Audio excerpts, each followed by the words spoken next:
આવું રવૈયાનું શાક તમે બનાવશો તો ઘરના બધા આંગળી ચાટતા રહી જશે. એકદમ લગ્ન પ્રસંગમાં બનતું એવું રવૈયા બટેકાનું શાક આજે આપણે બનાવશું. તો અહીંયા મેં આ ટાઈપના રવૈયા લઈ લીધા છે. તમને ગોલ મળે તો તમે એ લઈ શકો છો. ને આવી રીતે કટ કરીને જોઈ લેશું કે ખરાબ તો નથી. બટેટી નાની લઈ લેશો ને એને બી કટ કરી લેશું. તો અહીંયા હવે મસાલો તૈયાર કરશું. તો 2 મોટા ચમચા ભરીને શેકેલા સિંગદાણા અને 2 મોટા ચમચા ભરીને સેવ લઈ લીધી છે અને પીસી લીધું છે. અડધી ચમચી વરિયાળીને 1 ચમચી તલને બી અધકચરા પીસી લીધા છે.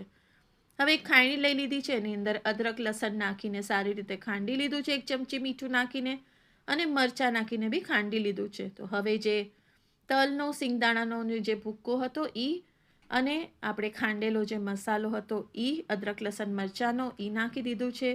1 ટમેટું, અડધી ચમચી હળદર, 2 ચમચા ધાણા જીરું, 1 ચમચી મરચું, 1 ચમચી ખાંડ પીસેલી, અડધું લીંબુ અને ઘણા બધા ધાણા અને 1 ચમચો ભરીને તેલ નાખી દીધું છે બાઇન્ડિંગ માટે. અને આ બધા મસાલાને સારી રીતે આપણે મિક્સ કરી દઈશું. તો આપણું વેંગણ અને બટેકાની અંદર ભરવાનો મસાલો રેડી છે. તો હવે આપણે આવી રીતે એકદમ સરસ રીતે બધી જ રીતે પોચી જાય એવી રીતે દબાવીને સરસ બધા રવૈયા અને બટેટા સારી રીતે ભરી લેશું. આ મસાલો આમ બી એકદમ જ ટેસ્ટી લાગે છે. શાક ઘણું જ સરસ બન્યું. તો આપ જરૂરથી ટ્રાય કરજો.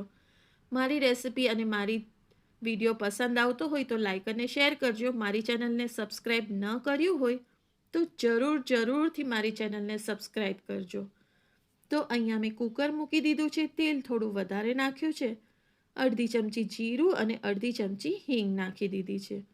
વઘાર સારી રીતે થઈ જાય એટલે ભરેલા બટેકા અને રીંગણાને આપણે સારી રીતે તેલમાં એડ કરી દઈશું અને 50% થાય પાકી જાય ત્યાર સુધી એક પ્લેટમાં પાણી નાખી અને થાવા દઈશું. હવે વેંગણ અને બટેકા જે છે એ 50% થઈ ગયા છે. તો હવે જે બચેલો મસાલો હતો એ આપણે એડ કરી દઈશું અને સાથે જ એડ કરી દઈશું આપણે 1 ચમચી કશ્મીરી લાલ મરચું. આનાથી કલર સરસ આવશે. ને પાછું ઢાંકીને 5 થી 10 મિનિટ સુધી 5 મિનિટ સુધી આપણે પાછું રહેવા દેશું. એના પછી જેટલી પાણીની જરૂર હોય ને રસો કરવો હોય એ એટલું પાણી આપણે નાખીને કુકર બંધ કરી ને 1 સીટી વગાડી લેશું. તો આપ જોઈ શકો છો કે એટલું ટેસ્ટી એવું સરસ મજાનું રસ્સેદાર શાક રેડી છે. રેસીપી પસંદ આવી હોય તો લાઈક અને શેર કરજો ને મારી ચેનલને સબસ્ક્રાઈબ કરજો. આભાર.